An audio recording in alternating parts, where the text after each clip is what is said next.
김포의 한 교회에서 시작된 코로나19 감염 확산세가 쉽게 잡히지 않고 있습니다. 앞서 확진 판정을 받은 교인의 직장 동료들이 무더기로 확진을 받으면서 10일 첫 2차 감염 사례가 나왔다는 소식 전해드렸는데요.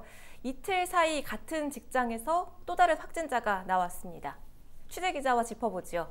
이세진 기자, 김포 교회발 감염 사례에서 지금 추가 확진자가 나오고 있지요? 네, 김포의 한 교회에서 시작된 감염에서 이제 첫 2차 감염 사례가 나온 게 이제 지난 12일인데요. 네. 이후 관련 확진자들이 계속해서 나오고 있습니다. 11일에는 집단 감염지로 추정이 되는 해당 교회의 교인 1명이 추가로 확진 판정을 받았습니다. 그리고 2차 감염 사례도 더 나왔습니다. 기존에 확진 판정을 받았던 교인의 직장 동료 3명이 추가로 확진 판정을 받았는데요. 이틀 사이 같은 직장에서 6명의 환자가 나온 겁니다. 굉장히 지금 우려했던 상황이 펼쳐지고 있는 건데, 그러니까 교회발 집단 감염이 또 다른 집단 감염으로 이어졌다, 이렇게 볼 수 있는 거 아닙니까? 네, 일단 확진자가 연달아 나온 곳이 장기동의 한 회사입니다. 기존 확진 판정을 받은 교인이 다녔던 곳이기도 한데요. 이 교인이 감염원이 돼서 여러 명을 한꺼번에 감염을 시켰을지 아니면 직장 내에서 여러 명을 거치면서 전파가 됐을지 네. 현재는 감염 추정 경로를 파악하는 단계입니다. 방역당국은 이 확진자들이 교인 확진자의 접촉자이기도 해서 아직까지는 2차 감염 사례로 보고 있습니다.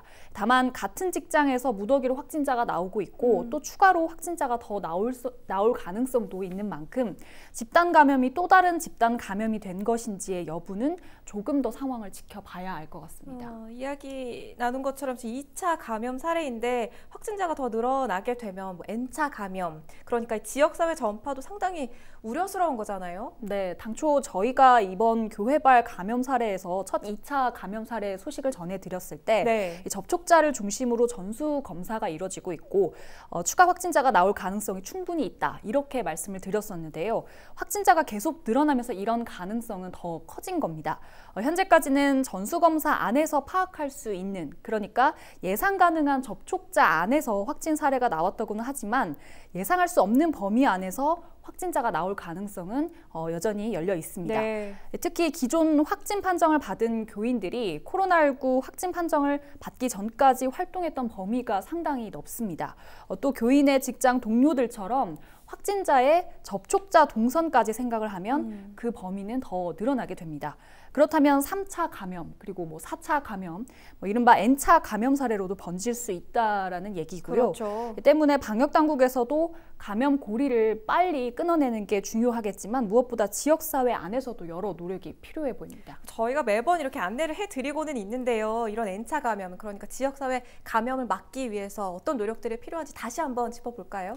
네, 앞서 이제 전해드렸지만 다시 한번 강조를 해본다면 11일부터는 김포 내 종교시설에 집합 제한 명령이 내려져 있습니다.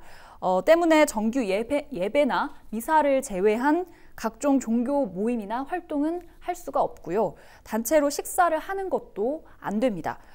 또 꼭 종교인이 아니더라도 가능한 여러 사람이 모이는 모임이나 활동, 이런 것들은 좀 자제를 하는 것이 좋겠고요. 무엇보다 개인이 마스크를 착용하고 개인 위생 수칙을 철저하게 지키는 게 중요해 보입니다. 아직 코로나19가 종식된 게 아닌 만큼 우리 모두의 노력이 굉장히 중요한 때입니다. 이세진 기자였습니다.